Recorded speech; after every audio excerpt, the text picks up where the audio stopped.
আসসালামু আলাইকুম। কেমন আছেন সবাই? আশা করছি আল্লাহ তাআলার অশেষ রহমতে সকলেই ভালো আছেন। আপনাদের দোয়া এবং ভালোবাসায় আমরাও ভালো আছি। চলে এলাম নতুন আরও একটি ব্লগ ভিডিও নিয়ে। সকালে ঘুম থেকে উঠেই দেখেন বিছানা ঠিক করতে ব্যস্ত হয়ে পড়েছি। আরাফাতও ঘুম থেকে উঠে গেছে, তাই বিছানাটাও ঠিক করে নিচ্ছি আমি। জানালার পর্দাটা সরিয়ে নিলাম, আরাফাতকে ফ্রেশ করিয়ে দেব। তাই তো আরাফাতকে ব্রাশটা দিয়ে দিচ্ছি ওর ব্রাশ করানোর জন্য। সে ব্রাশ পেয়ে খুব খুশি হয়ে যায়। সে একা একাই ব্রাশ করে। ওই দেখেন সে ব্রাশ নিয়ে ব্রাশ করতেছে একা একা। জুতাটা পরিয়ে দিব, কারণ একটু হাঁটতে হাঁটতে ব্রাশ করে নিই, এতে ভালো হবে। একটু হাঁটাও হবে, ব্রাশ করাও হবে। ব্রাশ করিয়ে দিয়ে আরাফাতকে ব্রাশ করতে দিয়ে আমি একটু রুমটা ঝেড়ে নিচ্ছি।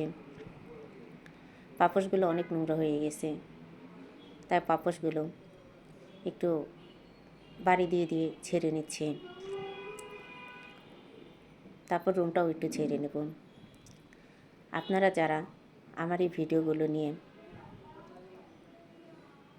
আমাকে অনেক কিছু বলেন, অনেক কমেন্ট করেন, তাদেরকে একটাই অনুরোধ, আমি আমার সামর্থ্যের বাইরে গিয়ে কোনো কিছু করার চেষ্টা করি না। আমার সামর্থ্য যতটুকু আমি ঠিক ততটুকুই করি। মানুষ তার সামর্থ্যের বাইরে কিচ্ছু করতে পারবে না। নিজের সামর্থ্য আর ইচ্ছা শক্তি এই নিয়ে মানুষ অনেক দূর পর্যন্ত যেতে পারে। ঠিক তেমনি আমিও আমার সামর্থ্য যতটুকু আমি ঠিক ততটুকুই করার চেষ্টা করি।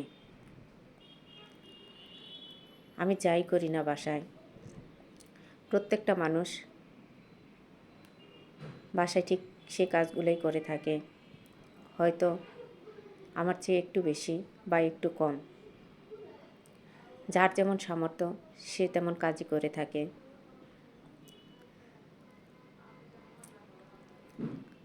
আমি যা রান্না করি বাসায়, সে রান্নাগুলো নিয়েও অনেকের অনেক মন্তব্য। প্রত্যেকটা ব্যক্তি বাসায় তার সামর্থ্য অনুযায়ী কিছু না কিছু করে থাকে। আপনি আপনার বাসায় যাই করেন না কেন, তা আপনি লুকিয়ে করছেন, কিন্তু আমি করছি না। আমি সবার মাঝে সবার সাথে শেয়ার করে সে কাজগুলো করে যাচ্ছি।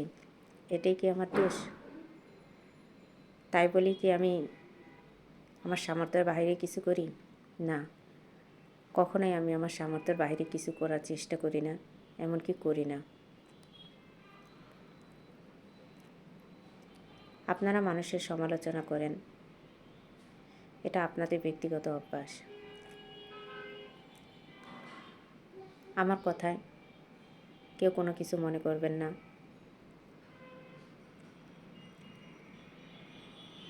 আপনাদের মনে যদি কষ্ট লেগে থাকে, তার জন্য আন্তরিকভাবে দুঃখিত। আমি কাউকে ছোট করে কোনো কথা বলতে চাইনি।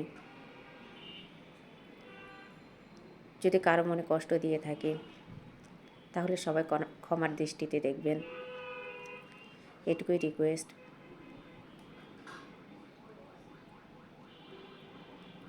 আজকে আমি বেগুনটা ভেজে রান্না করেছি। এভাবে রান্না করে দেখবেন কতটা মজা লাগে। আর আমি মুরগিটা রান্না করব। মুরগি রান্নার জন্য এখানে আমি সমস্ত উপকরণ বসিয়ে দিয়েছি। আপনারা যারা আমার এই ভিডিওটি দেখছেন, অবশ্যই ভিডিওটি লাইক করবেন, কমেন্ট করে জানাবেন ভিডিওটি কেমন হয়েছে। আপনি যদি ফেসবুক পেজ থেকে আমার এই ভিডিওটি দেখে থাকেন, অবশ্যই পেজটি ফলো দিবেন। ইউটিউব চ্যানেল থেকে দেখে থাকলে চ্যানেলটি সাবস্ক্রাইব করে আমার পাশেই থাকবেন। আপনি যদি এই কাজটি আগে থেকে করে রাখেন, তাহলে আপনাকে অসংখ্য ধন্যবাদ আমার পাশে থাকার জন্য। আমাকে সাহায্য করার জন্য।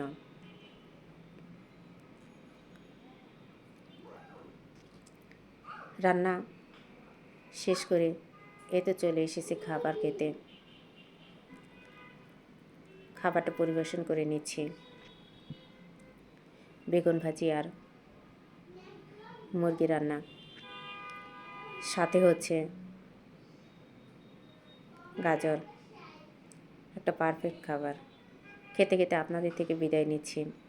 সকলে ভালো থাকবেন, সুস্থ থাকবেন, আমাদের জন্য দোয়া করবেন। আল্লাহ হাফেজ।